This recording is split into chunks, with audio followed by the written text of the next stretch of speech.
Over the years, many savvy sports card investors have made millions of dollars by buying and selling sports cards, but not everyone has been so lucky. Today, we count down the 12 biggest sports card investing disasters of all time, including one of my own.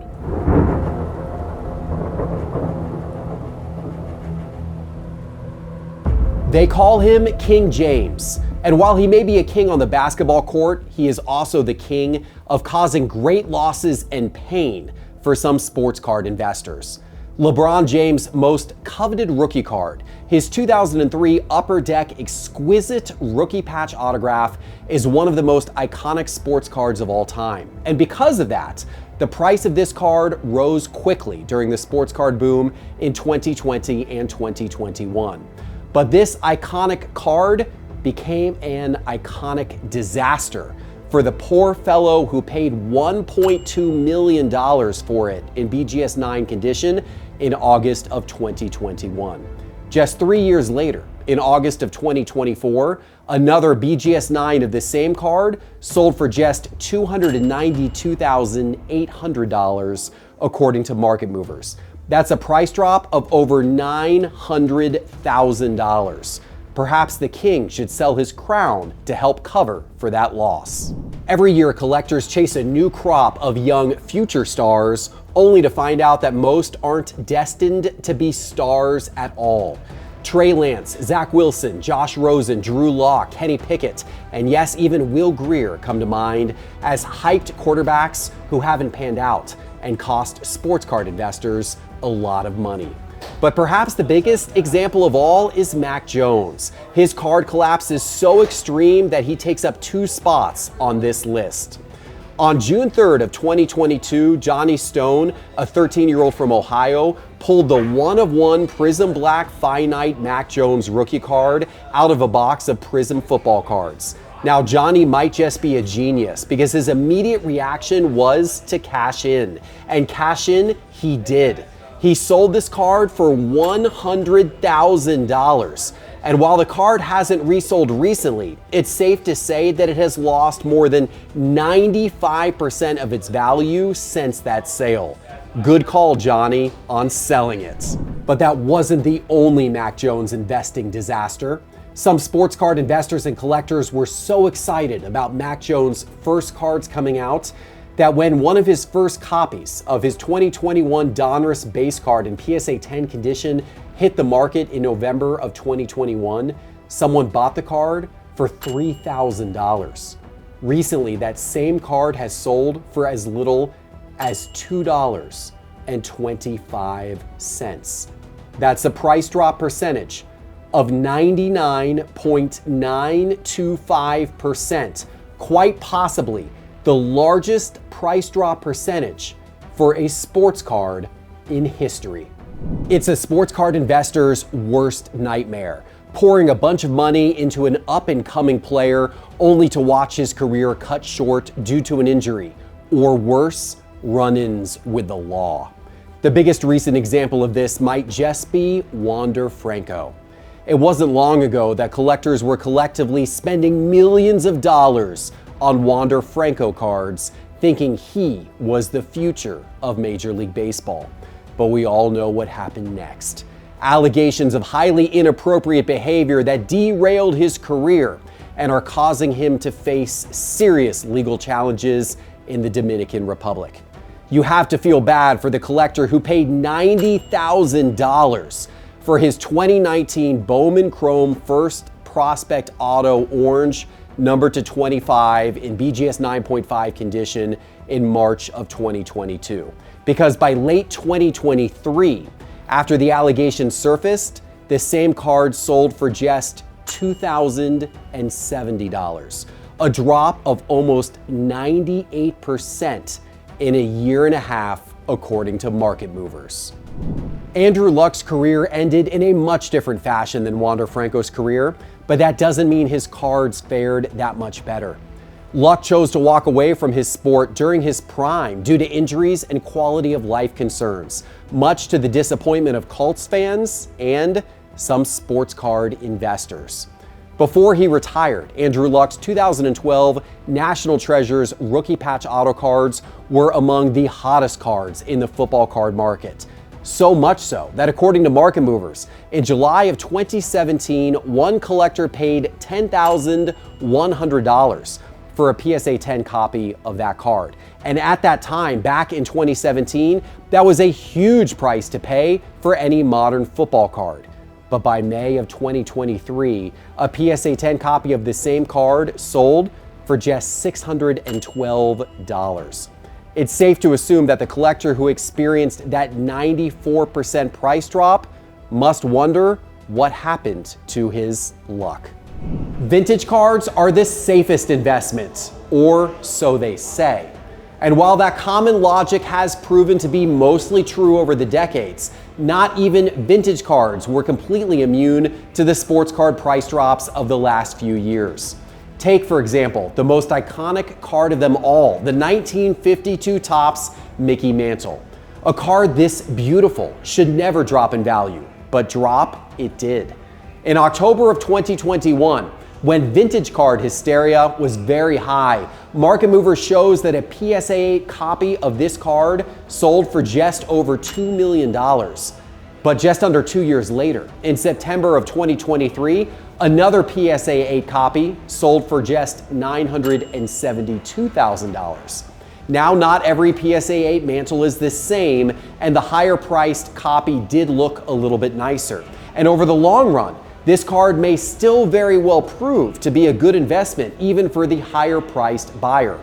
But even still, a $1 million price drop in 2 years is not something any sports card investor ever wants to see. Those who fanboy over Luka Doncic like to call him Luka Magic, but perhaps they're referring to the magic tricks his card prices have played on unsuspecting sports card investors. Take, for example, Luka's 2018 National Treasures Rookie Patch Auto Emerald. This rare card, serial numbered to just 5, sold in BGS 9 condition back in October 2022 for $900,000. Market Mover shows that less than 2 years later, in June of 2024, another BGS 9 copy of the same card sold for $158,600. A freakishly fast drop of $741,000. Certainly, Michael Jordan's 1986 Fleer rookie card couldn't be on this list, or could it? You might want to sit down for this. The absolute peak of the pandemic-fueled sports card hysteria was the night of January 31st, 2021, when two Michael Jordan 1986 Fleer rookie cards sold at auction for $738,000 each. As soon as that happened, it was all downhill from there. And by March of 2023, a copy of that card sold for just $130,000, according to Market Movers data, a drop of more than $600,000.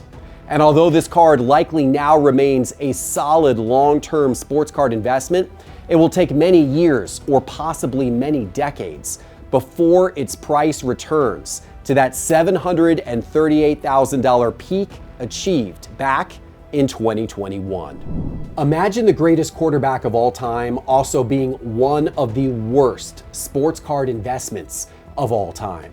That's the case with one of Tom Brady's cards.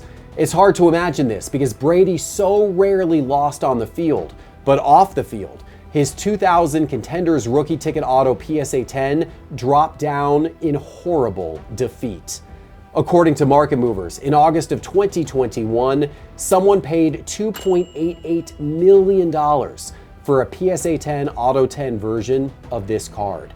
But by September of 2023, a PSA 10 was selling for just $289,000.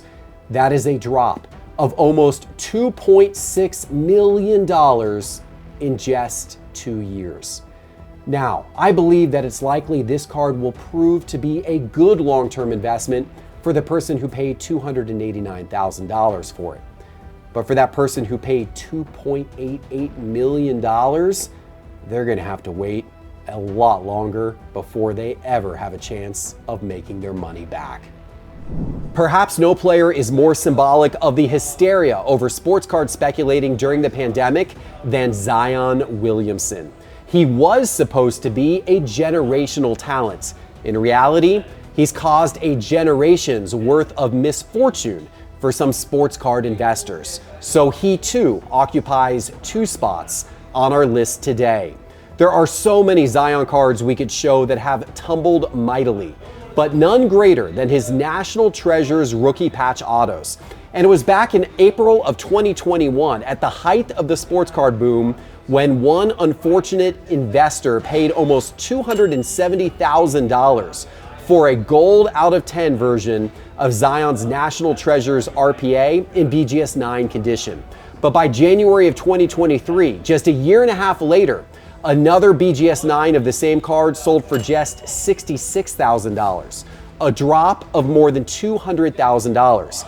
Now, this card hasn't resold since then, but when it sells next, it will quite likely sell for even less, making this card a dreadful investment for the investor who took the chance.